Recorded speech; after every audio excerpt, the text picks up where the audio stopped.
Assalamualaikum warahmatullahi wabarakatuh. Apa kabar anak-anak semua? Mudah-mudahan kalian selalu diberi kesehatan dan semangat untuk mengikuti pelajaran kimia. Sebelum kita mulai pembelajaran, baiklah marilah kita berdoa menurut agama dan kepercayaan kita masing-masing. Berdoa dimulai. Selesai. Baiklah anak-anak, kali ini kita akan masuk ke materi perkembangan teori atom. Adapun tujuan pembelajaran untuk kali ini, setelah melihat tayangan ini, kalian diharapkan mampu menjelaskan perkembangan teori atom mulai dari Dalton, Thomson, Rutherford, Bohr, dan mekanika kuantum.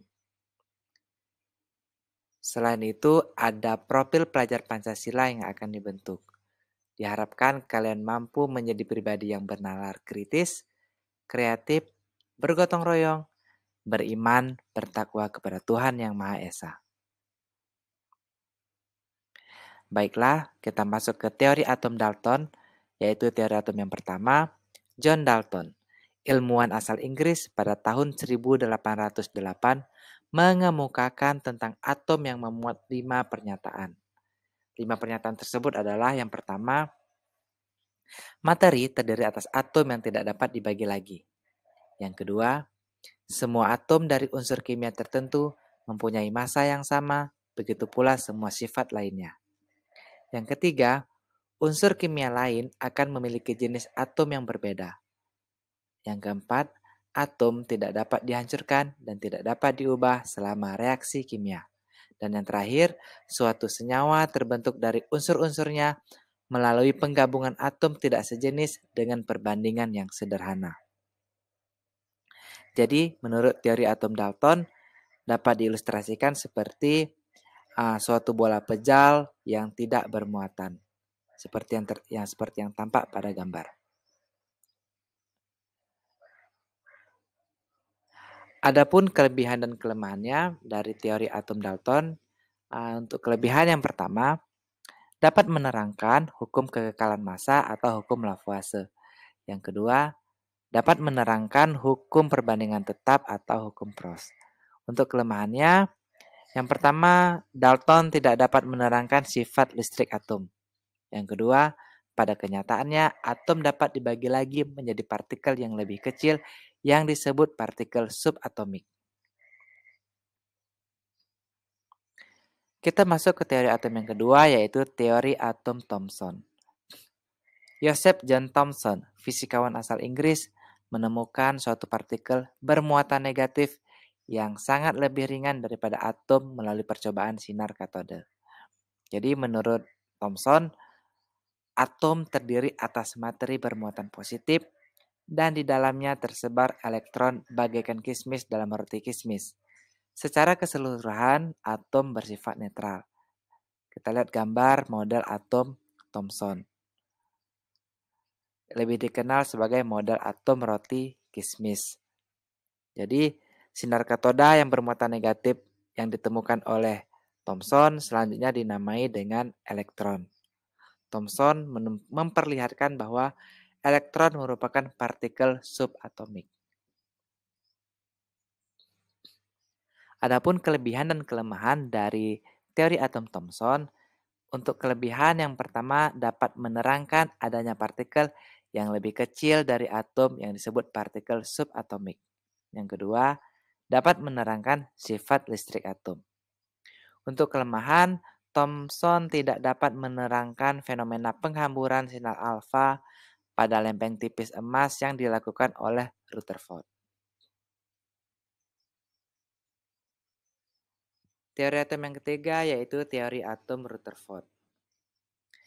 Ernest Rutherford, ahli fisika asal Inggris, bersama koleganya Geiger dan Marsden melakukan eksperimen yang dikenal dengan penghamburan sinar alfa oleh lembar tipis emas. Dari fenomena yang teramati pada percobaan tersebut, Rutherford mengusulkan suatu model atom yang dikenal dengan model atom Rutherford, yaitu yang pertama, atom terdiri atas inti atom bermuatan positif dan hampir seluruh massa atom terpusat pada inti. Yang kedua, elektron beredar mengelilingi inti. Yang ketiga, jumlah muatan inti sama dengan jumlah muatan elektron sehingga atom bersifat netral. Yang terakhir, sebagian besar ruangan dalam atom merupakan ruangan kosong. Nah, ini di gambar terlihat model atom Rutherford. Adapun kelebihan dan kelemahannya, untuk kelebihannya, Rutherford dapat menerangkan fenomena penghamburan sinar alfa oleh lempeng tipis emas. Yang kedua, dia mengemukakan keberadaan inti atom. Sedangkan kelemahannya, bertentangan dengan teori elektrodinamika klasik. Menurut teori ini, suatu partikel yang bermuatan listrik apabila bergerak akan memancarkan energi. Elektron yang mengelilingi inti akan kehilangan energi terus-menerus sehingga akhirnya akan membentuk lintasan spiral dan jatuh ke inti. Jadi kelemahan teori atom Rutherford ini adalah khususnya untuk pergerakan elektron yang mengelilingi inti. Yang keempat, teori atom Bohr. Niels Henrik David Bohr, seorang ahli fisika Denmark, mengemukakan teori tentang atom yang bertitik tolak dari model atom Rutherford dan teori kuantum Planck. Jadi, teori atom Bohr berdasarkan asumsi sebagai berikut. Yang pertama, elektron beredar mengelilingi inti pada lintasan-lintasan atau orbit tertentu. Elektron yang beredar pada lintasannya tidak memancarkan energi. Lintasan elektron ini disebut stasioner. Yang ketiga, elektron dapat berpindah ke lintasan yang lebih luar dengan cara menyerap energi, eksitasi, dan sebaliknya yang disebut dengan deeksitasi.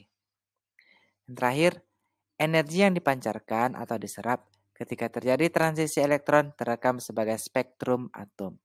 Nah, ini adalah gambar dari model atom Bohr.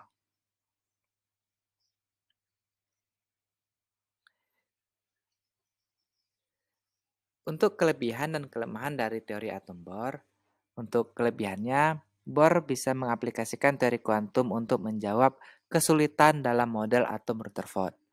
Yang kedua, yang menerangkan dengan jelas garis spektrum pancaran atau emisi atau serapan absorpsi dari atom hidrogen. Sedangkan kelemahannya, terjadi penyimpangan untuk atom yang lebih besar dari hidrogen. Yang kedua, Bohr juga tidak dapat menerangkan efek Zeeman, yaitu spektrum atom yang lebih rumit bila atom ditempatkan pada medan magnet. Teori atom yang terakhir yaitu teori atom mekanika kuantum, lebih dikenal dengan teori atom modern. Jadi ada 3 tokoh dalam teori atom ini. Yang pertama adalah Louis Victor de Broglie, ahli fisika Perancis dengan teori sifat gelombang dari materi. Yang kedua, Werner Karl Heisenberg, ahli fisika Jerman dengan prinsip ketidakpastian. Yang ketiga, Erwin Schrödinger, ahli fisika Austria dengan persamaan gelombang partikel. Mereka bertiga berhasil meletakkan teori atom modern yang disebut juga dengan teori atom mekanika kuantum. Jadi asumsi yang mendasari teori atom mekanika kuantum adalah sebagai berikut. Yang pertama, elektron dalam mengelilingi inti bergerak seperti gelombang atau gelombang de Broglie. Yang kedua, karena gerak gelombang elektron dan ukuran elektron yang sangat kecil, maka posisi elektron dengan energi tertentu di sekeliling inti menjadi tak tertentu atau prinsip ketidakpastian Heisenberg. Yang ketiga, suatu daerah di sekitar inti dengan kebolehjadian menemukan elektron besar disebut orbital elektron. Orbital elektron adalah suatu daerah di sekitar inti dengan kemungkinan terbesar dihuni elektron. Ukuran, bentuk, dan arah orbital elektron dapat diketahui dengan menyelesaikan persamaan gelombang Schrödinger. Penyelesaian persamaan gelombang Schrödinger akan menghasilkan bilangan kuantum. Nah, ini adalah model atom dari mekanika kuantum.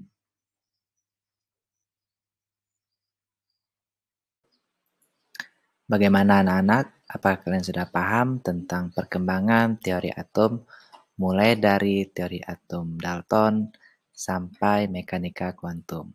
Nah, untuk mengetes pemahaman kalian, silahkan dikerjakan secara berkelompok. Ini ada link saya bagi, silahkan dibuka. Nanti ketika kalian klik linknya, akan keluar tugas kelompoknya dan pertanyaan yang harus didiskusikan.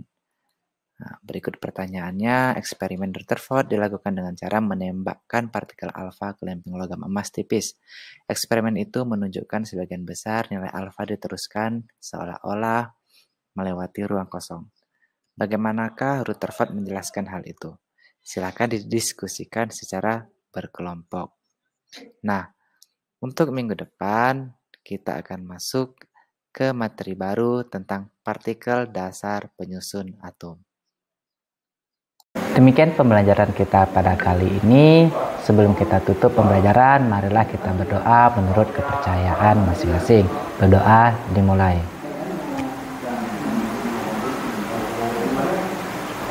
Selesai, saya tutup pembelajaran kali ini. Terima kasih untuk semangatnya. Assalamualaikum warahmatullahi wabarakatuh.